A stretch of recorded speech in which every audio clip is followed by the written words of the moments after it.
there everybody, and welcome to another video, and welcome to another kind of sort of review video.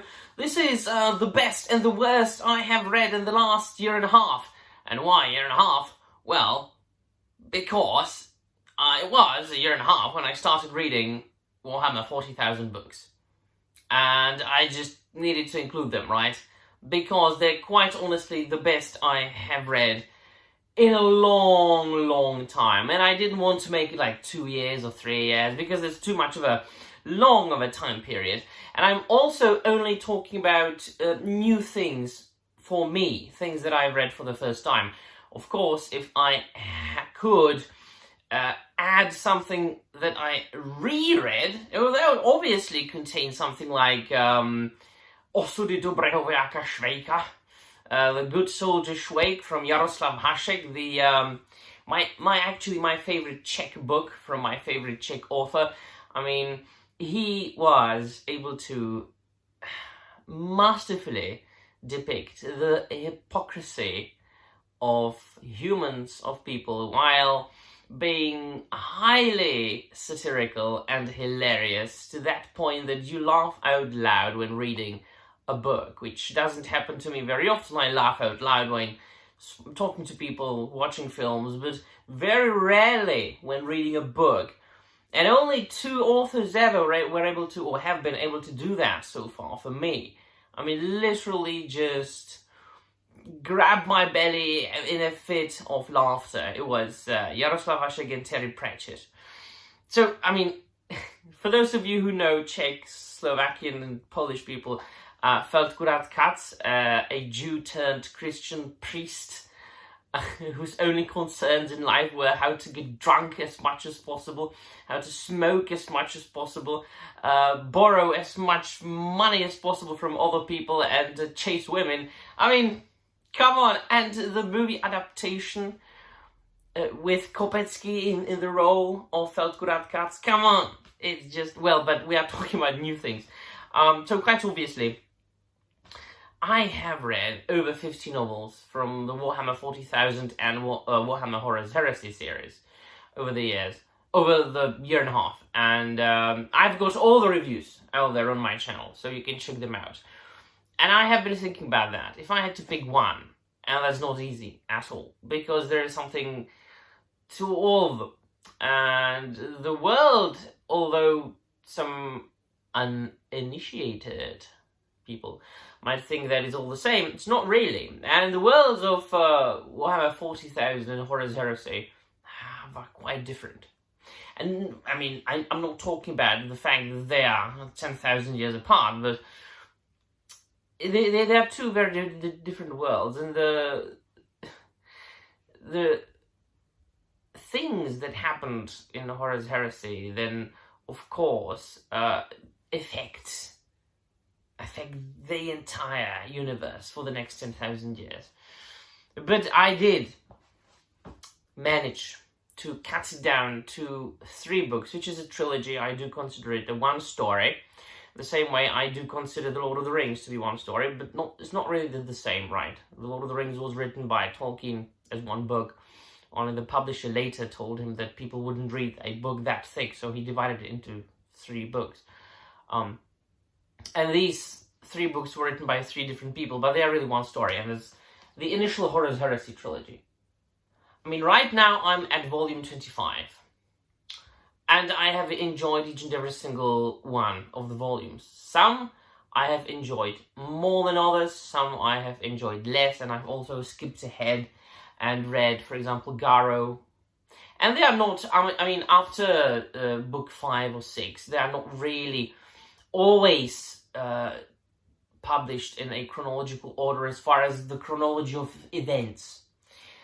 But I just had to cut it down as much as possible. So I did the initial trilogy, which was a revelation to me. After having read some Warhammer 40,000, it was of course my first venture into Horrors Heresy. And now that I understand more, the impact it must have had, and I'm relatively new to Warhammer, But I imagine that the impact it must have had when it came out, especially on people who had been Warhammer fans for the longest time, to finally read about the events they had only so far, up until that point, knew as legends, as myths. 10,000 years ago, there was a big heresy, and Horus, he rebelled against the Emperor, and the Emperor sacrificed himself for the good of mankind, and the Emperor protects.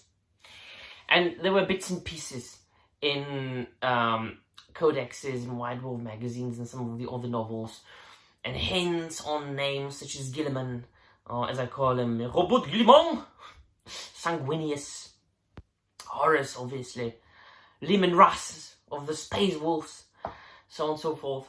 But finally here we do have the entire story told.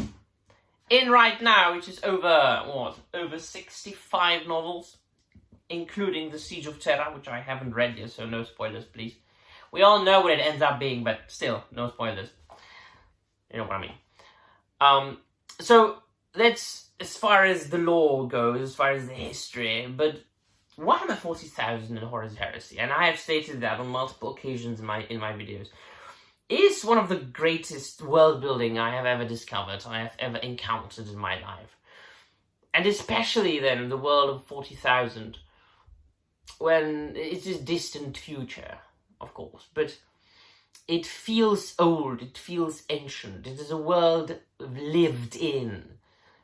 And that, of course, was caused by the stagnation, by the technological and cultural stagnation that occurred within the universe, and the fact that they really weren't able to move any further as far as technological or cultural development for over 10,000 years.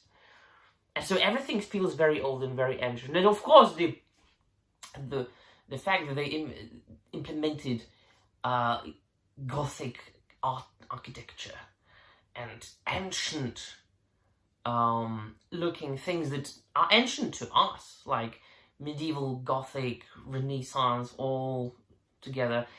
Things like ancient Rome as well. If you look at the different chapters and the different Primarchs, Robert Guillimon, Rogal Dawn, right? So we've got like the ancient Romans or Greeks or whatever, and then the Leman Russ, but obviously the old ancient Scandinavians, and so on and so forth. And you've got the White Scars and the Khan, which obviously taking inspiration in the old Mongols. It's a vast universe. It's a universe, world building of a grand scale, which then being highlighted and underlined at the same time with the atmosphere itself, the grim dark. And that's precisely what appealed to me at the first time I ventured deeper into it. The very hopeless, dark, dystopian world where you absolutely would not want to live. The world, the universe, in a constant state of war against darkness, against chaos, against demons. It's just, there is something into it, something nearly indescribable. And on top of that, these 3 books, as I spoke about in many videos, are really well written. The structure, the character development, the narrative itself, the pacing. I was amazed how well were these 3 people, these 3 authors, and then the subsequent authors who wrote the next volumes, how well they were able to keep it one style. And if you didn't know that these books were written by different people, you would have thought that they were written by one man. And then Abnett himself, the man who wrote the first volume, and then he wrote many other volumes, he's a very versatile author. He is able to switch between styles like that. And so, if I had to pick one thing, like the best thing that I read in the last year and a half, is Horus Heresy, the initial 3 volumes. On the other hand, the other side of the spectrum is, and I didn't like it so much that I'm now blanking on the subtitle, but I will include it here as a picture. The cover is a Conan novel by the writer Chuck Dixon, who is mostly known for being a co-creator of the character Bane, the Batman villain. And I've also spoken about him in connection with the Hobbit comic book adaptation, which he took selected passages from the Lord of the Rings, from the Hobbit, and selected pieces of dialogue, put them into the book, and the rest was done by David Wenzel, the artist. So that was a good read, but there's nothing like... Chuck Dixon didn't really contribute that much. And so he is being praised for mainly his comic book career. And he has tried, he has written novels, like spy novels, and it's not really my thing. But I love Conan.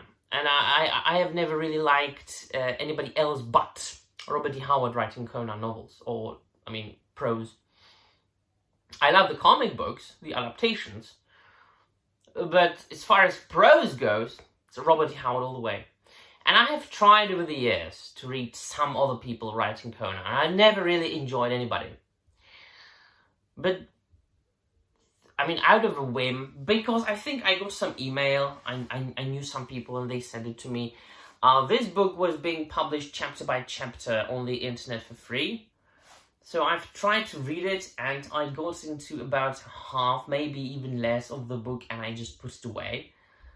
Because it was very, and I made a community post about that, it was so clumsily written, and it was apparent that Chuck Dixon tried to replicate the writing style of Robert E. Howard.